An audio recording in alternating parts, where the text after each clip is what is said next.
All right, so we start with a regular studio backdrop. I'm going to go over here to select the subject, and we're going to go cloud select. Always use cloud select because it's a lot more accurate. You're going to have to give it a second. And then if you see, I'll show you again where it is. Up there on the left-hand side over on the toolbar is the select, and then you do select subject.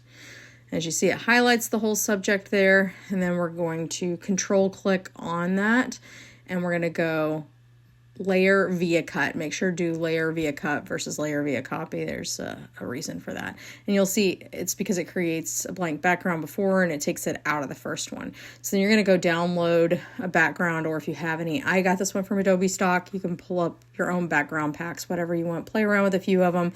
You're going to do Control A, Control C, and then Control V copies it onto that one. You're going to move the layer down onto the second slot so that it is under the person but over top of the background. Then you want to resize the background, try to match up where all those seams are to the background itself. Like where you would normally see that shadow at the end is where you want it. Now obviously it looks terrible right now, but we're going to fix that. We're going to go over to that layer, make sure you select it, go to opacity, take the opacity down a little bit. You're going to see it's going to get a little bit more natural, more and more as it goes. Now obviously you can still see the background that's there, which we don't want a lot of that because it is wrinkled and terrible. But we're just going to select the opacity where we want. And then I'm actually going to go in because I think those highlights that are on there on the background from where the light hit it are part of the problem. And so I'm going to go in onto the base layer and I'm going to burn that layer. Going to do like mid-tones, maybe a little bit of the highlight, a little bit of the shadow, and get it where it just looks like a little bit more uniform all the way around. And then I'm going to go on to the layer that I added in because I think there's some hot spots on that aren't really lending itself that well to my photo.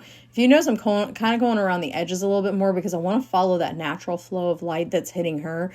So I do want it to be just a tad bit darker around the out than on the inside, just to keep your eye leading that way. So once we get all of those together, we get the background like, yeah, it looks like pretty cool the way I want it. You'll play around with this with different ones. Again, shadows, highlights, background, you can go super, super dark. You can go lighter. Just play around with it the way you want. You can take the exposure up and down on that burn tool so you're not doing it too much at once. And this is kind of like your own taste, whatever you want to do on that.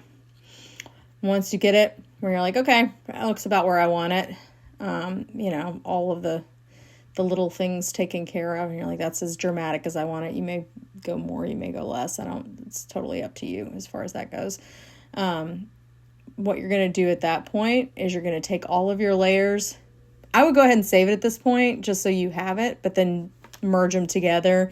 When you're finished, go into crop. Make sure that you check content aware fill on your crop tool. Because what that's going to do is when you do select a wider background, like say if you want to make it horizontal or you just want it to have more room on one edge or the other, you click it and then give it a second. Photoshop's going to actually generate the background. And as you see, it does a pretty good job. It gets it about where you want it. You look at it from here and you're like, okay, do I need to burn? Do I need to dodge? Do I need to Photoshop anything out? Like if I were to do this and I want it to be really dramatic, I'll burn the edges and the top just a little bit just to focus in on the person even more. But there you go.